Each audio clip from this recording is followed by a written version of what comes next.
Yo, what up, Fear the Deer? All right, first things first, let's talk Nintendo Switch, man. We got some info on the Switch. I seen this hit the timeline.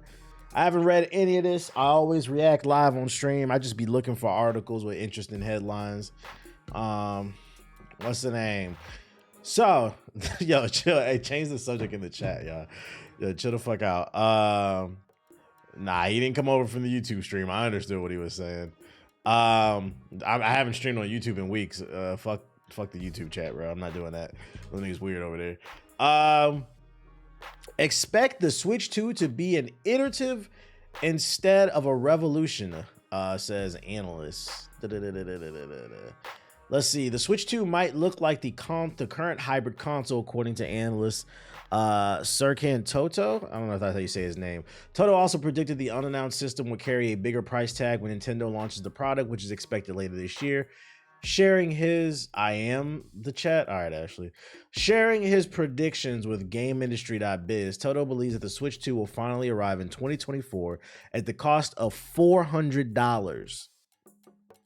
Who in the chat is ready to spend $400? Let me know. The founder of the consultancy group, Kantan Games, added that Nintendo's next console is likely to be an iteration rather than a revolution. Nintendo might add some bells and whistles to the device, but it will be similar to the current Switch. In other words, expect the same hybrid functionality, with portability being an option for gaming on the go. Toto also thinks Nintendo might raise prices across the board for the Switch 2 games as well, meaning they could be priced at $70. Keep in mind the company already hit that fee with Tears of the Kingdom, which a lot of people complain about. I'm not mad considering that game basically ran at Tears of the 720p. They just want to scam so bad. All right. It's hard to read into this, right? I'm going to put this, I'm not going to say red flag, but I'm going to put this as a yellow flag. And the reason being is this is going to go educated guess. This is going to go two ways. Best case scenario, because iteration could mean, iterative could mean multiple different things, right? Best case scenario, what he's saying is the Switch 2 will have an identical form factor to the original Switch, kind of like how the Xbox Series X controller is similar to the Xbox 360's controller, as well as the Xbox One. They really haven't changed it that much. It's an iteration. The form factor could be similar to the Switch, but the power under the hood is more powerful. Because keep in mind, it says iterative instead of revolution. I think maybe Nintendo feels like, and this is just me guessing, maybe Nintendo feels like they've kind of backed themselves into a corner where people expect some type of revolutionary platform every time they drop. So they're thinking, when people think Nintendo, they think the Wii or the Nintendo Switch. Because, like, to be fair, although the Switch is in a good place right now in terms of power and performance because it's old, the Switch was revolutionary. Without the Switch, we don't get the Steam Deck. We don't get the ROG Ally and all that other shit that's coming out. So best case scenario, I think what he's saying with this analyst is... Shout out to Big Evil with the sub. Best case scenario, what I think he's saying is the form factor will be the same, but it'll be a more powerful console. Basically, just it'll kind of be like the N64 to the GameCube, where like it's just a more powerful console. Basically what PlayStation and Xbox does every time. I think that's best case scenario. And I'm gonna be honest. Yes, that's my sub notification. Shout out to all the droids in the chat. I'm gonna be honest. If that's what's actually gonna happen, I'm okay with that. A more powerful platform that basically looks like the Switch One, I'm okay with that. Because I'm gonna be honest, I grew up a Nintendo kid. I know people love the era, but I fucking hated the Wii era. I don't know if because I was in high school, I was going through my edgy years or something like that, but I hated the Nintendo Wii. It was the motion tracking was fucking ass. It was not fun to play the games. I liked the NES, the Super Nintendo, the N64, the GameCube. That Wii was not it. Then the Wii U was not it either. To me, Nintendo brought it back when the Switch came out. But I know some people are going to disagree because the Wii is I think the Wii is the second best-selling console of all time, which I think is mostly due to all the casuals, all the old folks in old folks' homes playing fucking Wii bowling and shit. And then PlayStation 2 is the greatest selling console of all time. But anyways, I think that's best case scenario. And if that's what the Switch 2 is, I'm okay with that. More powerful platform. That's all I want from them anyway. That every console doesn't have to be some crazy, innovative, wacky gimmick, right? Sometimes more power is better. It's been working. If it ain't fixed, if it ain't broke, don't fix it. Worst case scenario, and this is why I said yellow flag. Once again, iterative iteration could be interpreted any kind of way. The reason this is a yellow flag, worst case scenario, it's literally iterative in a literal sense, meaning not only does the form factor remain the same, but it's only slightly more powerful. It's not even a Switch 2, it's basically a Switch Pro, like the PS4 Pro, basically. Meaning the Switch 1 goes from, I don't know, how many gigs of RAM is, let's just say there's 8 gigs of RAM in the Nintendo Switch, which I don't even think that's the case. It goes from 8 gigs of RAM to 10. Ooh. If that's the case, I'm not gonna lie. I don't know, man. I don't know if that's a day one cop for me.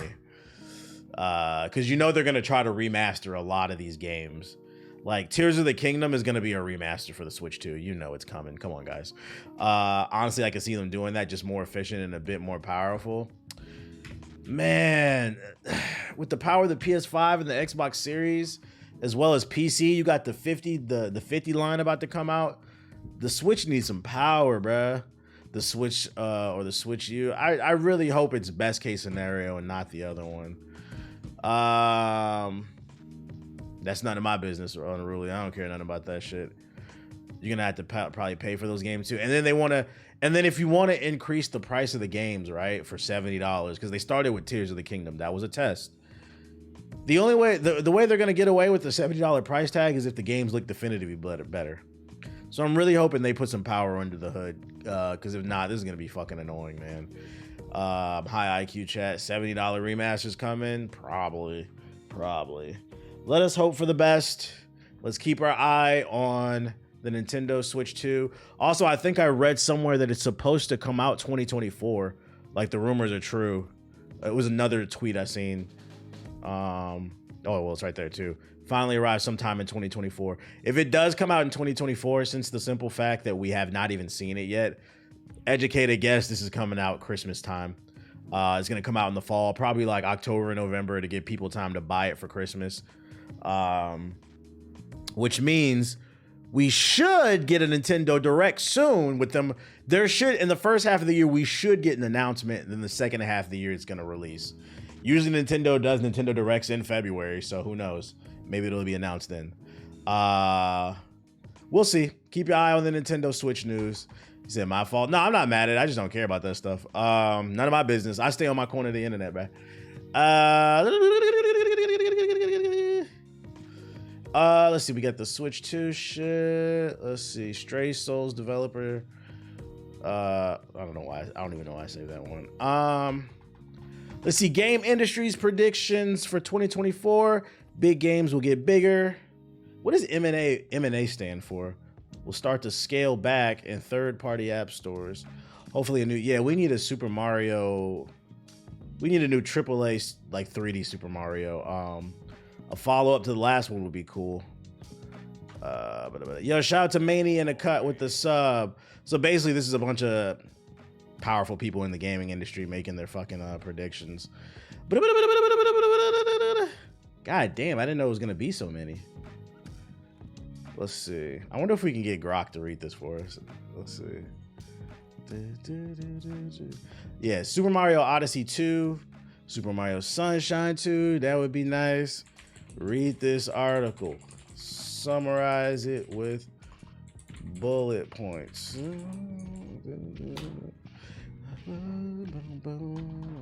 While we wait for that, let's see. Y'all seen this right here? This Fallout London trailer. I randomly saw this on Reddit. I remember seeing this like 2 years ago. This trailer dropped 10 days ago. I remember seeing this like 2 years ago. It's a mod. Yeah, Grok like to talk.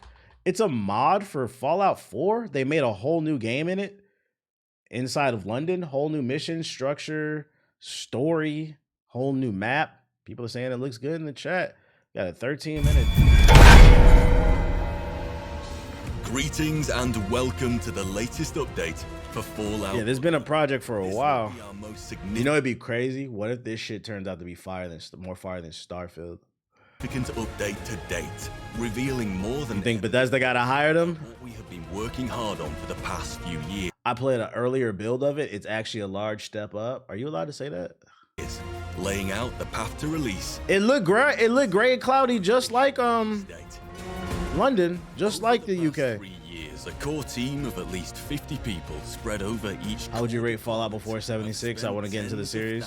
Fallout's a lit series. From like Fallout 3 to New Vegas and 4, it's a lit series. Of hours on the hard. Yeah, it was on Nexus. Oh, I didn't even know. Game-sized mod Fallout London, with over 200 individuals contributing in some way to its completion. After A all 200-man this hard studio. work, the game is now at a functional content complete stage. However, due to some unforeseen delays, we have not completed the polish and testing we want to do before release. What did you want to do, And buddy? so, we will be pushing back the release to a few months later than originally planned. Again? We'll explain I didn't even know it more was coming about out. this and the road to release later in the video. With these unforeseen changes, we wish to give you a taste of everything that is upcoming to show you. So are they charging for this? Are you gonna have to pay for this mod, or is it gonna be free to play? Does anybody know? we've What up, been Moolah? doing. Building London. In the radioactive London. playground of London, our world spaces and level design aren't just blue. Fuck London. All right, let's speed this up. First of all, why is this defaulting to 720p? That's gross. Second, let's see, 1.5. Prints. They're the walls in which players graffiti their own tales. We're not building mere levels. We're in fact crafting London from the ground up. Recognizable, changed, warped. A world where every step Is Central C gonna be in it? deadly. Yo, that would be if we could get a Central C. That we get a mission from Central C called 6 for 6, where you gotta help him move 6 bricks across 6 different boroughs of London. I don't even know how many boroughs are in London, but we definitely moving bricks through Tottenham and Birmingham.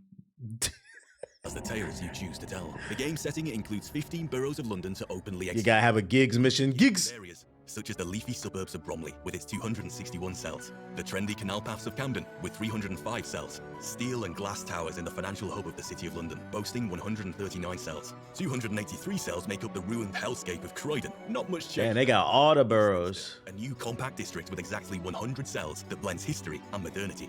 The home Damn, is Camden, New Jersey based off of the borough Camden in London?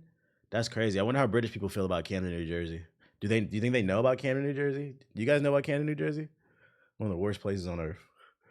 to the echoes of naval stories is Greenwich with its maritime charm of 460 cells. Hackney with its vibrant racing heart of 151 cells. Islington's cultural enclave, which offers 102 cells of eclectic charm. The cramped ruins of Lambeth with 175. Lambeth. Lewisham, the urban mosaic of 180. All right, we get it. The different areas. We get Historic it. streets of Southwark with 3. I want to see some gameplay. Parkland of Wandsworth.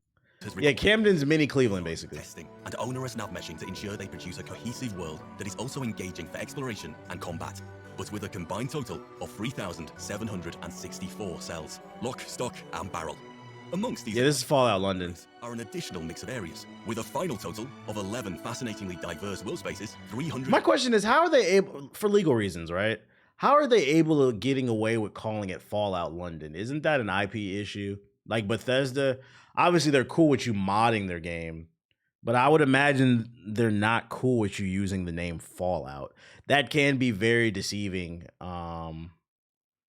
That could be very confusing for like the average consumer. Some people might think this is made by Bethesda, but maybe Bethesda wants that because they got some bad PR right now. 37 detailed interior cells, 48 of which are the scale of the base game's core Vega factory, and a total of 7 unique settlements for you to build to your heart's content. I don't think they're making money. To the base game Commonwealth and Far Harbor DLC combined. This lofty world Fallout Detroit. Fallout London, one of the largest mods for Fallout 4 to date. Yeah, it's a mod. 3D.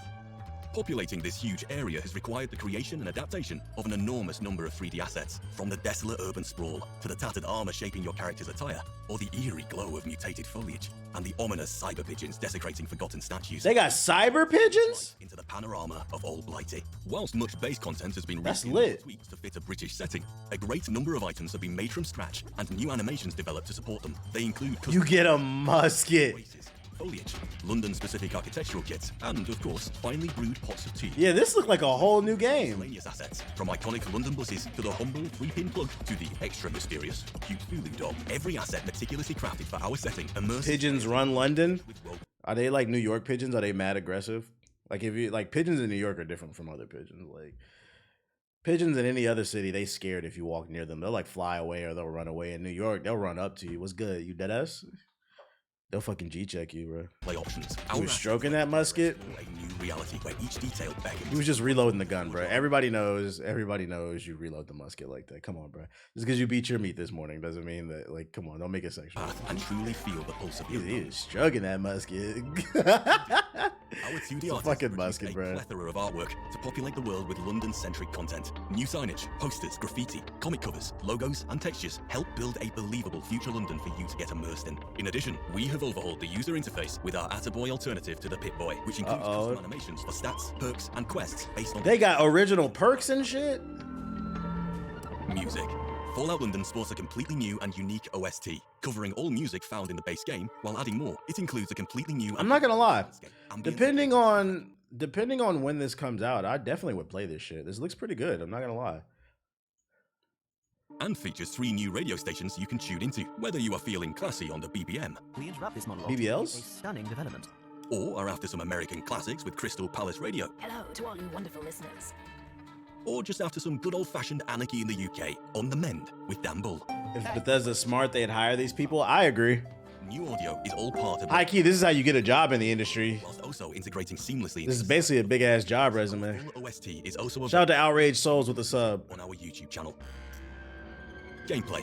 Much of Fallout 4's acclaim stems from its distinctive mechanics, such as settlements, and we've elevated that legacy with our additions, including a revamped crafting system for ammo and tea, an overhauled perk and dialogue system, skill and perk checks in dialogue. My word against yours, eh? So are like, who's voice acting this shit? Did they use AI? Or is it the developers just voicing? Did they hire people? That's pretty fucking impressive. Having their own version of dialogue trees and their own little skill trees and shit. Innovative fast travel options, including trains, taxis, and boats. It's too risky to transport the 3 of us across such choppy waters. Dynamic weathers. The voice acting sounds good. Playable guitars. Unique uniques. New player animations, such as ladder climbing and swimming, with a noteworthy addition, cow milking. Sweet, it's got cow milking now, all right. Quests. The story and quest lines of the game have been... There better be a settlement that needs my help. ...in the mod, involving writers, scripters, voice actors, and audio engineers to produce a breathtaking array of content. Fallout London boasts a collection of 53 new main quests in and around the city. These engaging narratives offer various choices and... That's a whole new game. God damn. 53 new quests?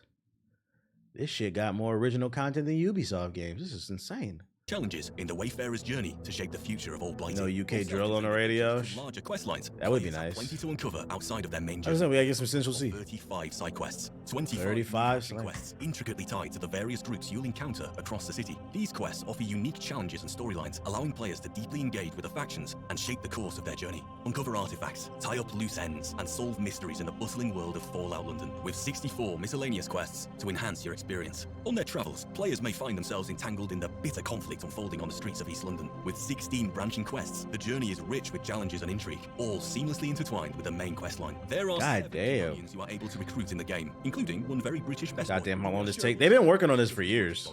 5 of the companions are more human-ish and are fully voiced with detailed relationship levels. Shall we venture out again, matey? Branching relationship-based dialogue with the player, commentary on the world and events, and their own... Y'all think that like when this drops, it'll get media coverage from like the IGNs and the Dexteros and the GameSpot? You think like they'll do like a review and like really show this shit love, give it like a fair shake?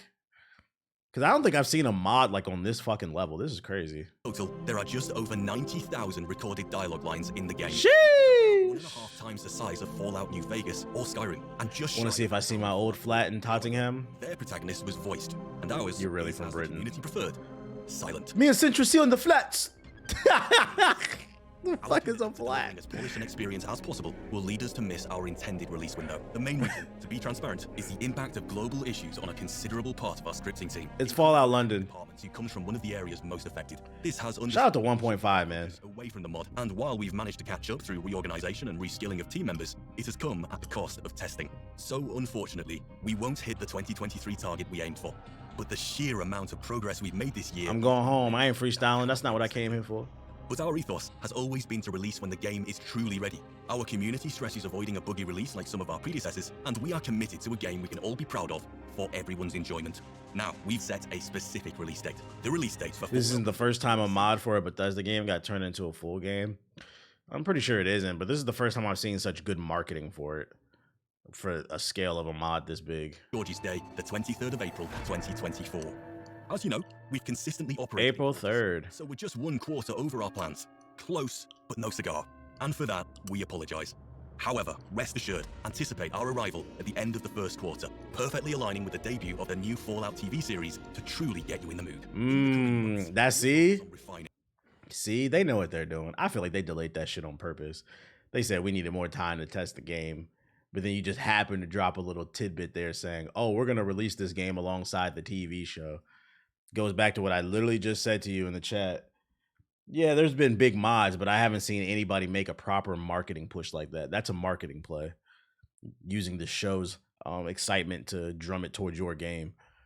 Rigorous testing and balancing to meet the high standards you They're playing, these boys playing chess. Done with their main task now and fully support this effort, and we've set a reasonable deadline to ensure careful completion aligning with your expectations. In the meantime, watch out for further updates from the team as we build towards release. They're doing the most for Bethesda. Activity, please join our Discord server and feel free to support the What comes out in April? On our Patreon. Let's see. Give them a like. Let's see. April 2024 game releases. Excited for the show? Yeah, I'm gonna check it out. Let's see. April dry as fuck. What about March? Anything late March? Only thing late March we got is fuck! Dragon's Dogma 2 and Rise of Ronin. I'm gonna be busy. But June is dry too. August we got Black Myth. Maybe, because I want to play Dragon's Dogma and Rise of Ronin, so maybe in June we could play Fallout. This guy Ronin appeared as soon as I said it. Maybe we could play Fallout London either late April or like early June. I might even try the South Park Snow game, but yeah, we got to get on these two. Shit, I might fuck around and play, at least try Princess Peach Showtime, see if there's anything good about that. But March is a pretty good year. But yeah, April's dry and so is June. Who gives a fuck about Destiny 2? Game needs to go away. South Park gonna be lit. That remains to be seen. Let's see what we got here. Oh, did he summarize that shit for me? Oh, Grok. Big games will give it. Man, this nigga read the fucking. I ain't reading that shit, right? Fuck this article. Let's see. Bing, bing, bing, bing, bing, bing. I'm at an appointment for my doctor, and my girl just called me and told me the apartment is on fire. Gotta go. And hopefully everything's okay, Bringer Chaos. I'm not gonna make a joke. Like your name for that, what you just typed in the chat, is the irony. But anyways, let's